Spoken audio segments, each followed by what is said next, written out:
Alright, back for another beer review, and today I'll be reviewing yet another beer from the Great Divide Brewing Company, and they're out of Denver, Colorado, and this is their White Russian Yeti. This is the 2024 release. So this is an Imperial Stout with vanilla and coffee. It comes in at 9.5% alcohol by volume, 65 IBUs at the time of review. And this can is approximately 4.5 months old. I'm going to give a huge thanks shout out once again to a very good friend of mine and viewer of the channel, Billy, for this beer. So big thanks to him. In the description box, I'll post a link to the beer mail unboxing video I did that contains all the goodies that Billy sent my way, and he sent me a bunch of awesome stuff as he always does, including 5 different offerings from Great Divide, and 4 of those were variants of their iconic Yeti Imperial Stout, because Billy picked up the Yeti variety pack that they released late last year and sent me one of each of the beers, which is really cool. And I'm reviewing them in order of least to most excited. The first one I reviewed last week was their chocolate cherry Yeti, and the reason why it was the one that I was least excited for is because of the cherry. A lot of times it can be medicinal or too tart, and I find cherry doesn't work that great in darker beers most of the time. However, pleasantly surprised because it was quite tasty. So this is the second one I'm reviewing, and pretty simple. They're going for a White Russian cocktail, which is vodka, coffee liqueur, and cream typically. There's some variations out of it, but that's pretty much what it is, and that's what they're going for in Imperial Stout form. And I love the label. You got the Yeti, dressed up as the dude from The Big Lebowski. He's got the cardigan sweater, and it's hilarious because he's bowling. Obviously, if you've ever seen The Big Lebowski, you know what I'm talking to. They have a spiel on the back that I'll read in a second, but if you want to give it a go, feel free. But it says, did you know Yeti once bowled a perfect game? Or that Westerley cardigan has been a wardrobe staple of Yeti since the 70s? Yeti keeps many things low-key, but the White Russian Yeti Imperial Stout is not one of those things. Maintaining a balanced sweet coffee flavor, incorporating vanilla and flaked oats, this dude-approved Imperial Stout has potentially the softest mouthfeel of any Yeti variant to date in, like, our opinion, man. I love how they're going all in on the Big Lebowski. That's pretty fantastic. So, the day that I'm reviewing this, earlier in the day, I saw on their Instagram that they're actually releasing this variant in 4-packs. So if you get Great Divide, you will be able to get 4-packs of this relatively soon. So let's give it a pour into the left-hand glass, because I do not have a Great Divide glass, and we'll go from there. Try to give it a little bit of an aggressive pour here at the end to try to generate some kind of decent head here. Yeah, we're going to get like almost 2 finger, 1.5, 2 fingers. So the problem with White Russian beers in general is that a lot of times they just don't mimic a White Russian. You'll get coffee, a little bit of maybe vanilla, but it doesn't usually replicate what you're kind of looking for as far as the beer goes, So do something like this, get my ugly mug out of the face. I'll get my ugly face out of the camera. I don't know what I was trying to say right there, and let's not even talk about it. So yeah, that looks beautiful. I'll get my... So you can't see anything through this. This is pitch black. It is definitely pitch black for me. So no matter what you do, there's no light, there's nothing. It's just pitch black. So this is useless. But yeah, it looks like it does on screen. It's just absolutely pitch black. It has a finger of this mocha colored head, approaching dark brown, pretty creamy looking. I'd say it plays the role of an Imperial Stout. It's pitch black with a dark brown colored head. That's kind of the role that these should play. Good nose. That smells delightful. So how I like my coffee nowadays, and I know a lot of you coffee fiends out there and coffee enthusiasts be like, you gotta drink it black, you gotta be able to, and I get that. For me though, I like putting some creamer in it, typically like a neutral flavor, like a Italian sweet cream. I don't really like flavored creamer, but I put a little bit of creamer in my coffee, okay? This smells like you put like some kind of like French vanilla, sweet Italian cream kind of, I at least in my opinion, creamer into this beer. That's kind of what it is. And then on top of that is brewed with a beautiful coffee. Has a nice medium to I'd say medium to dark roast coffee, but it has 100% vanilla tinges to it. A little bit of a dark chocolate from the base beer. Definitely roasted malt. There's a nice fruitiness here too. Almost like a dark grape. It's very simplistic though. I have this left over from reviews a couple days ago. Oh, Joe, if you're not going to pour it correctly, you can't even swirl the fucking thing correctly. What are we doing? Got a nice new camera, and I'm trying to be all cool and shit. Joe, you're not cool. You're an idiot. I know this. Let's get back to another nose. Yeah, I mean, it's sweet vanilla, like a sweet vanilla cold brew, I would say, kind of in the nose. Deeply roasted malt, a little bit of dark chocolate, touch of that dark grape, and that's really it. Very simplistic for a beer like this. Does it replicate a White Russian in a Yeti form? I'd say no, because it just doesn't. Like, I would never be like, oh, this is a White Russian Yeti. Like, I would never call out a White Russian cocktail-inspired Imperial Stout with this. I would say this has coffee and vanilla in it. But that's precisely what it is. Let's get into it. Cheers, everybody. Thanks again, Billy.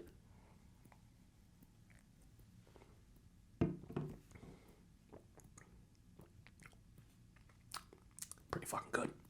Pretty fucking good. Do we do some ASMR with this? This mic? Probably not. Don't ever do it, Joe.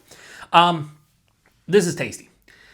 It's precisely what the nose was indicating. Body and mouthfeel on this one. The body, it's a bit thin for 9.5%. I'd say it's like higher side of medium, lower side of full. I'd like to see this firmly lower side of full, approaching like medium full. It's a bit thin. Drinks more like 8.5% as opposed to 9.5. However, the mouthfeel is incredibly soft, smooth, and creamy. So the mouthfeel is spectacular. It's very soft, it has like a mild carbonation. It's very smooth on the palate, and it has a nice creaminess to it. So while the body is a bit disappointing, the mouthfeel more than makes up for it. So I'm cool with it. The taste, it's very simplistic. I don't think I'd ever say that for a Yeti variant, because Yeti isn't a simplistic beer, but this is simplistic. It's front to back. A lot of times I go, oh, forefront, middle of palate, back palate. No, forefront. What hits me right away is sweet, like vanilla cold brew with an underlying roasted malt kind of dark chocolate vibe, and that just carries on through the palate. It's all of those flavors intertwining. I'd say the one thing I get as it approaches the finish is that like dark grape, I'd say more like a black grape. Yeah, like a Concord grape, maybe even a purple grape, but it's definitely a darker grape of some kind. This finish is sweet, but not overly so. Like, it has a beautiful sweetness throughout, but on the finish, it's like semi-dry with a mild to moderate bitterness. So this leans a little bit sweeter, certainly a little bit sweeter than the chocolate cherry variant. But it's simplistic, but it's done extremely well. Again, I think I have to give up the whole like looking for a White Russian kind of feeling in a beer like this, because I don't think you ever can really get a true White Russian cocktail feeling in a beer. You're just gonna get coffee and vanilla for the most part, and I'm cool with that. This is essentially an Imperial Stout brewed with coffee or vanilla and coffee, and it tastes like it. So they've hit the nail on the head, and it's pretty goddamn good is what it is. 9.5%. For some reason, this is actually drinking a lot lower in ABV than the chocolate cherry. This, like, again, I said the body's like 8.5. That's kind of where the alcohol is. So the alcohol is well hidden at 9.5. I wouldn't even say this is close to 10. There's a little bit of a warming in my chest. Nothing on the palate. Hides the booze incredibly well for something approaching 10%. Like I said, not cloying. Like I said, I just stopped saying what I was going to say, and whatever came out of my mouth was just not English. But like I said, this beer is simplistic but tasty. And beer doesn't always need to be super complex to be good, and this is the perfect example of that, because this is not overly complex, but it hits on a couple notes from, to be honest with you, the base beer is roasted malt, sweet dark chocolate, and that dark grape. Then you throw in the vanilla and coffee. It's 5 different characteristics throughout, and that's all I'm really getting, and I'm okay with it.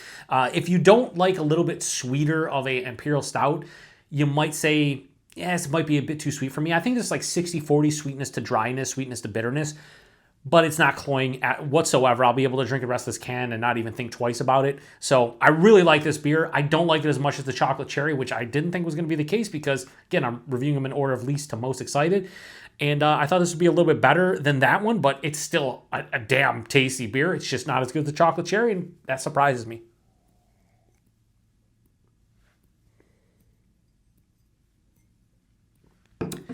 Nobody should watch my channel at any point. Anyway, I love the name of the beer. I love the theme of it. I love that they really went in on the Big Lebowski and the dude and everything. And it's a really good beer. So Great Divide's White Russian Yeti, the 2024 release. we are going to go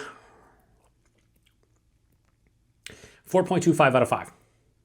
I think that is incredibly fair for what I am drinking.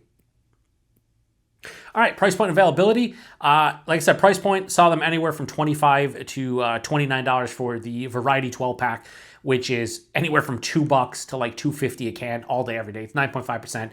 Most of these have adjuncts. The one that doesn't is 13.5%. So like you can't go wrong value-wise. And I'm only halfway through the Variety pack. And availability, Great Divide, pretty sure they have a beer finder on their website because I did use it. So therefore, it's like 99.9% sure they have one. I don't know how accurate it will be for you. For me, it was pretty accurate. I couldn't find anything close, but it did show that this Variety pack and a couple others showed up in Pennsylvania. So if I want Great Divide anymore, I have to go to PA. So it is what it is. We used to get a lot of Great Divide stuff here in the Buffalo, New York area, but not anymore. But thanks to incredibly generous individuals like Billy, I'm able to try cool stuff like this. So I'm really excited about this one. Next week, I'm going to be reviewing the horchata variant, and that is the one I'm most excited about from an adjunct standpoint, because what's in there is exactly what I'd love in something like this. And then the last one's going to be the Big Yeti, which is their super huge version of it, 13.5%. So I'm going to have to strap in and put my big boy boots on for that one. So yeah, I would say right now we got the chocolate cherry Yeti, and then this one's just under it, 4.35 for that and 4.25 for this one. But listen, Yeti, the base Yeti is an absolutely iconic, awesome Imperial Stout.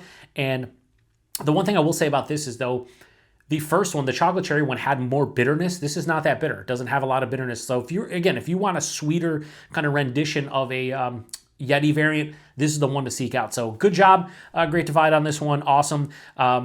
Yeah, it's a good beer. Seek it out. And like I said, now it comes in 4-packs. So you should see 4-packs of this rolling out if you do get Great Divide within the next month, I would say. And seek it out if you can grab it, because I think it's worth it, especially if you like vanilla, coffee, White Russians, whatever, in Imperial Stout form. This is going to do it for you. So huge thanks to Billy for this one. If you've had this one before, post in the comment section. Let me know what you thought about it. I'm going to shut this one down to the next one. Cheers.